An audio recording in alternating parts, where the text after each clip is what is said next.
సాహితీ మిత్రులకు నమస్తే. కాంతి నల్లూరి కథల ఛానల్కు స్వాగతం. 2009లో నేను ట్రాన్స్ఫర్ అయి మరొక పాఠశాలకు వెళుతున్నప్పుడు పోలువారిపాలెం విద్యార్థులు అట్టపై రాసి ఇచ్చిన మరొక చిన్న కథ 2 చిలుకలు ఒక కోతి. అనగా అనగా ఓ ఊరుంది. ఆ ఊరికి ఓ పక్కన మంచినీటి చెరువు ఉంది. ఆ చెరువు గట్టుపై ఓ నేరేడు చెట్టు ఉంది. ఆ చెట్టుకు చాలా పళ్ళుండేవి. అవి చాలా తీయగా, అబ్బా భలే రుచిగా ఉండేవి. ఆ చెట్టు మీద 2 చిలుకలుండేవి. అవి చాలా సంతోషంగా ఉండేవి. కడుపు నిండా నేరేడు పళ్ళు తినడం, చెరువులో నీళ్లు తాగడం. కూ కూ అని పాడుకుంటూ ఊరంతా తిరిగి రావడం వాటికి అలవాటు. ఒకరోజు ఆ 2 చిలుకలు కూ కూ అనుకుంటూ తిరుగుతుండగా ఒక మామిడి చెట్టు కనిపించింది. చెట్టుకున్న మామిడి పళ్ళు చూసేసరికి చిలుకలకు నోరూరింది. అబ్బా ఎంత బాగున్నాయి అనుకున్నాయి. చిలుకలకు అసలకే మామిడి పళ్ళు అంటే ఇష్టం కదా.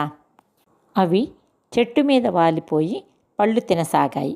ఆ చెట్టు మీద ఒక కోతి ఉంది. ఆ కోతిని అవి చూడలేదు పాపం.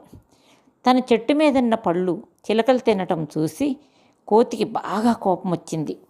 ఏయ్ ఏయ్ మీరు నా మామిడి పళ్ళు తింటారా అంటూ చిలకల వెంట పడింది కోతి. కోతి బావా మమ్మల్ని ఏమి చెయ్యకు, కావాలంటే నీకు నేరేడు పళ్ళు తెచ్చి ఇస్తాం అన్నాయి. కోతి సరే సరే అనడంతో చిలుకలు నేరేడు పళ్ళు తెచ్చిచ్చాయి. కోతికి నేరేడు పళ్ళు భలే నచ్చాయి.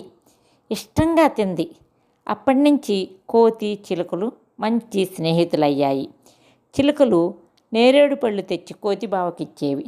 కోతి బావ చిలుకలకు మామిడి పళ్ళు ఇచ్చేది. మామిడి పళ్ళు నేరేడు పళ్ళు తింటూ ఊరంతా ఆడుతూ పాడుతూ అరిగిందాకా తిరిగొచ్చేవి. ఈ కథలో నాకు ఆశ్చర్యం కలిగించింది ఏమిటంటే, నా మామిడి పళ్ళు తింటారా దగ్గర ప్రశ్న గుర్తు చిలుకలు కోతితో మాట్లాడిన వాక్యాలకు కొటేషన్లు పెట్టడం. ఈ కొటేషన్లు పెట్టడంలో చాలామంది పెద్దవాళ్ళు కూడా తికమక పడుతూ ఉంటారు. ఈ కథ నచ్చిందా మీకు? అయితే లైక్ కొట్టి కామెంట్ పెట్టి మీ విద్యార్థులకు మా విద్యార్థుల కథ చెప్పండి.